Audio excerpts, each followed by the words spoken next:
Yo, what's up guys, and welcome to my YouTube channel. If you're new here, make sure you hit subscribe. My name is Adam and I'm going to run you through today 5 cars I super regret selling, especially in this day and age of the prices going absolutely chaotic for some of these cars. It now means I'm never going to own one again. So I guess I just thought today to take a little trip down memory lane. I love to do 2 videos a week on this channel, and this week real life's got in the way. I'm currently in the office again at the moment because things are just so busy. So I was like, well, let's take 10 minutes out, let's film a little video for the channel so we can still get an upload this week, and yeah, can have a look back at some of my favourite cars that I've owned that I no longer have. So starting off, number 5, the 5th car I regret selling on the list. Quick moment out of the main video to thank our sponsor for today, and once again it is the amazing Skillshare. Now Skillshare is an online learning community with thousands of inspiring classes for creative and curious people. Explore a new skill, deepen existing passions and get lost in creativity. And I get to speak from my heart on this one. I love Skillshare. I use Skillshare. I've been recently going through the course on how to improve my product photography for my website. Got a whole new website built. I wanted the photography to be up to par, and I didn't want to have to rely on anybody else. I wanted it all to be on me. And I think I've done a pretty good job so far with the product photography. There are many courses on the website, from illustration, graphic design, photography, creative writing, art and animation. Like I said, photography, that's the one that I was going through a lot of, and it would definitely benefit you too. And while you're furloughed, while you've got this downtime, and while you're just maybe wanting to create a new skill, maybe these lockdowns have given you a little bit of inspiration to find a new passion and path in life, Skillshare makes it very easy and accessible to do so. And the first 1,000 of my subscribers to click the link in the description down below will get a free trial of premium membership, so you can explore the website, your creativity before signing up, and I think you will. I signed up myself before I ever even got this connection with Skillshare, and I believe you should as well. It is less than $10 a month for that premium subscription. So once you have got into a class and you want to explore more, it's just a simple subscription service for 10 bucks, less than $10 a month, and in English money that's like literally nothing. So go on to these online creative classes and learn from experts, and it's brilliant. Sign up using the link down below. Let me know which class you choose as well in the comments or on my Instagram. And yeah, thank you so much Skillshare for sponsoring this video. I hope you enjoy the rest of this one.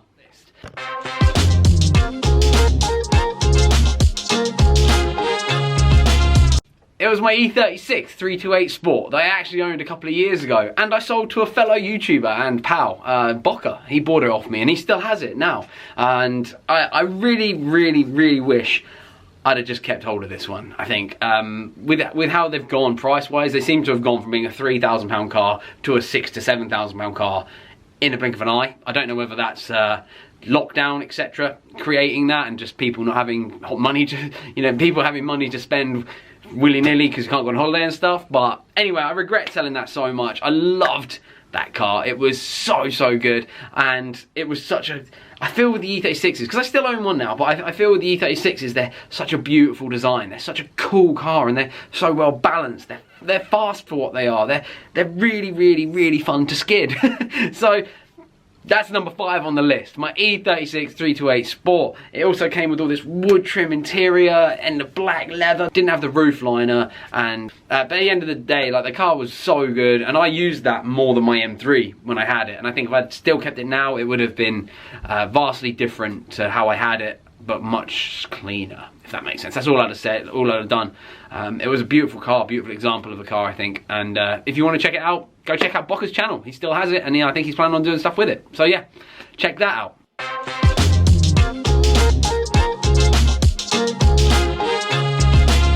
Number 4 on this list may surprise people, because I never actually liked this car when I had it. The car I'm talking about was my Honda CRX SIR. And one of the main reasons I hated it is because everyone kept calling it Richard's CRX, even though I'd bought it. And the story goes with this car, my friend Richard had a SIR glass top. It was beautiful, it was so cool. It was like dark grey, a little bit rough. That's what it was just a little bit rough around the edges.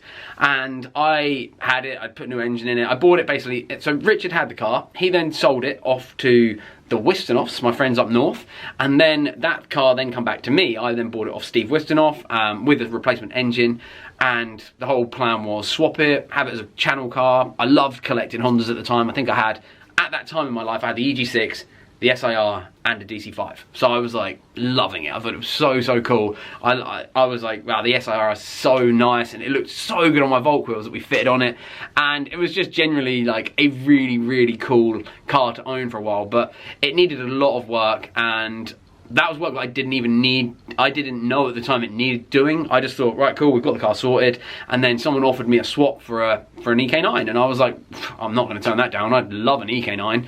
So we come to a deal. It was cash his way plus the car. Unfortunately, the CRX then had more issues that I had to then pay him for. It was a very annoying situation. But at the end of the day, I ended up with a really cool car. So that was that. I didn't really have many memories with that one, except for building it with my friends, just like messing around, and eventually we ended up sending it off to a garage to get it finished because I just couldn't be arsed anymore. But yeah, I regret selling that only down to the price that they are now. CRXs and stuff will always be £2,000 cars to me, and the fact that they're no longer that, it just doesn't make them appealing anymore. So that was, I regret getting rid of it because I had one, which I now can't afford. That's that.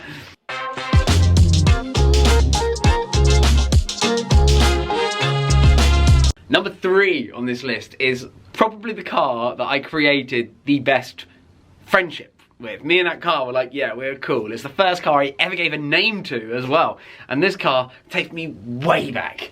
And I'm talking way back. So, this was my Mark 1 Golf, 1.5 GL, I think it was. And it was called Ronnie.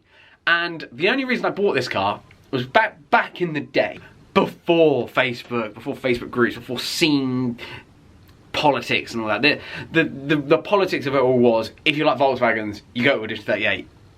That's what it was. And I used to hang out with the local dub squad, even though I was like the Honda kid. And it was just great memories, man. Like, I used to rock up in my Hondas, and I used to say like, oh, these cars are so easy to build, these Volkswagens. You can just build a show car in 10 minutes, and you've got like, oh, look at me, I'm cool now. I was like, Hondas, you actually have to build, you know, and it was like a real back and forth, good banter. It was all good banter. There was no maliciousness involved in it at all, but it was a lot of fun. And I said to them, I bet you I can buy a car, modify it, and get it on the show and shine. Even if it's not worthy of it, I'm getting it on the show and shine at Edition 38. So that was the plan. I found this Mark 1 Golf in... Actually, I can't remember where I got it from. I think it was quite local, because I remember driving up with my granddad to get it. Driving the car home, I was like, this car feels like a Ronnie. It just feels like a Ronnie. And it used to do this thing, if you turn the car off and do the indicator, like the indicator switch, the headlights would pop on and off like this. And it was just so good. And I remember, like, I literally didn't want to like this car. I was like, I want to be the Honda guy, I'm hardcore Japanese car fan. Blah, blah, blah.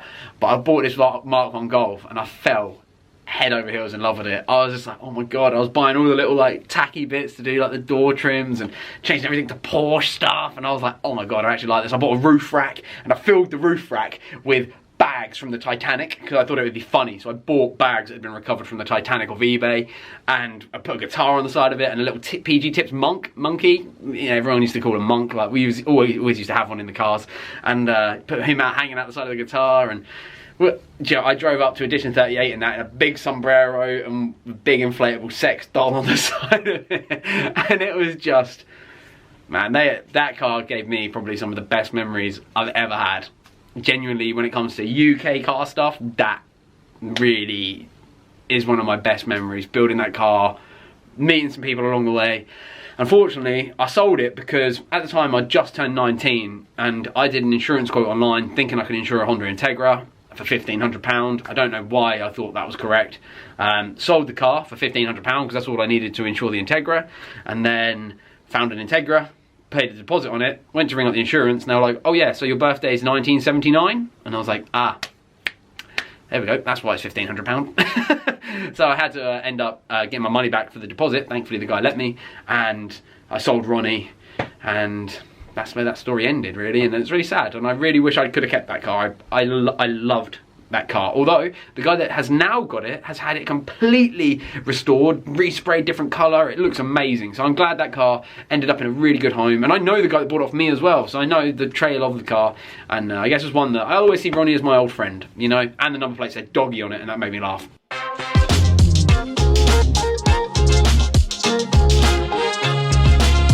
Number 2.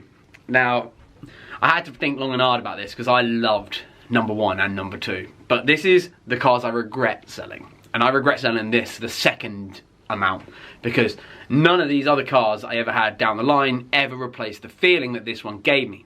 This was my black Honda Integra DC5 Type R. Now I bought this car for £10,500 with 21,000 miles on it. I think it was when I picked it up. 21,000 miles on it. It was real low mileage, real nice. I'm talking it was real nice. Black, Nighthawk Black Pearl, which is a black metallic paint with a blue flake in it. So if the sun hits it right, oh my God, it looks amazing. And then you've got the black Recaro interior. Oh my God, this car was just...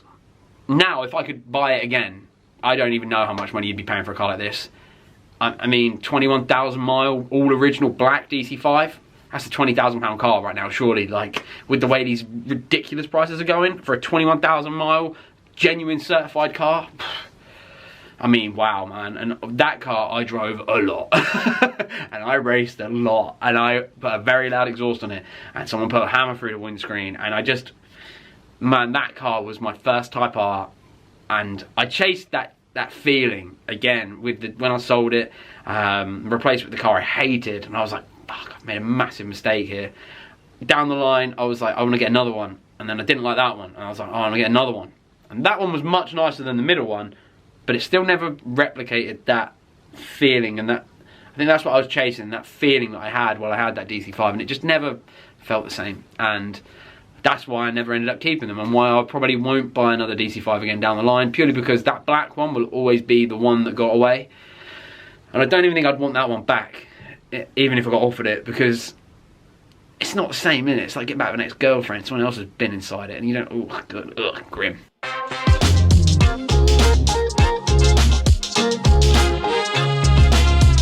Car number 1 I regret selling the most, I've already mentioned it in this video, it was my EK9. That car, man, it changed my whole outlook on cars. It changed my whole outlook on everything because I thought the DC5 was the best Honda ever. And at the time I had my third very nice DC5 Type R.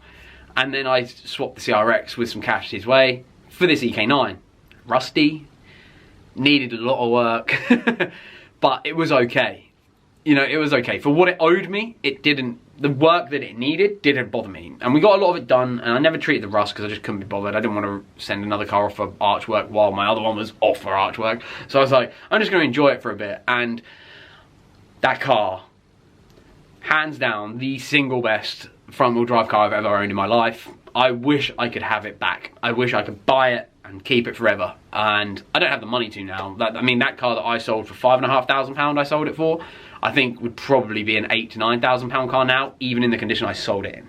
Which just says, which screams to me like it's too much money. Like, it's just not for me to buy. Like, if it was my only car, maybe, but not as a toy. And the memories I've got in that, I drove up north, hung out with my friends up north in it, and I was like, this car's actually good. Like, even just on a road trip, this car's good. And then when you get on it, oh my God, them things are so exciting, and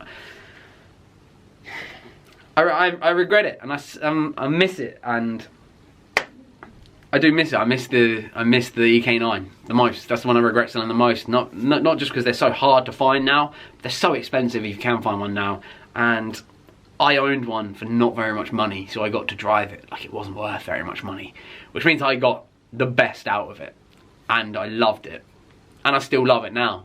The only reason I sold it, I didn't even sell it to replace it with a car, is I moved into a house. I bought my first house.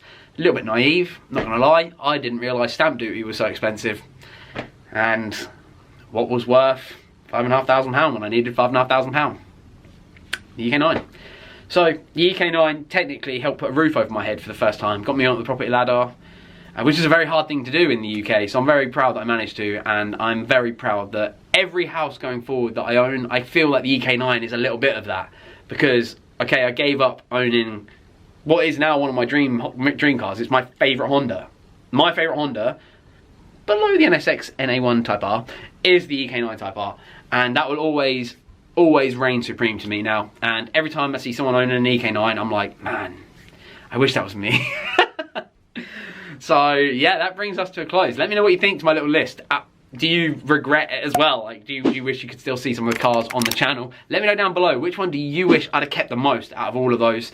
And also, I've started streaming on Twitch quite regularly now. The channel name is Pineapple 3000, and that is because that's my gaming alias, and I've changed from my car one to that to be my gaming alias now. Super fun to just come and chill. You just get to come and hang out of an evening, especially during this lockdown.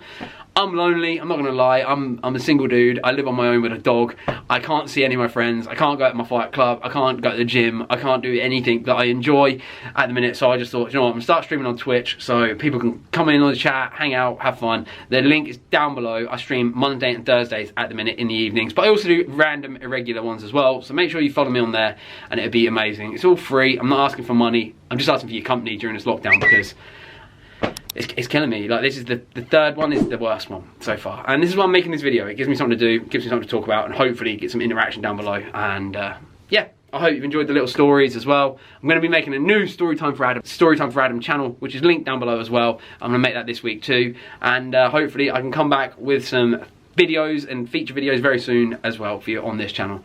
Thank you very much, guys. If you've enjoyed this video, let me know. I can make more like this. I've got so many like fun things to do stuff with this green screen. So yeah, take it easy. I hope you have a great rest of your day. Check out 61 merch, all listed online, and I'll love you and leave you. And see you next time. Peace.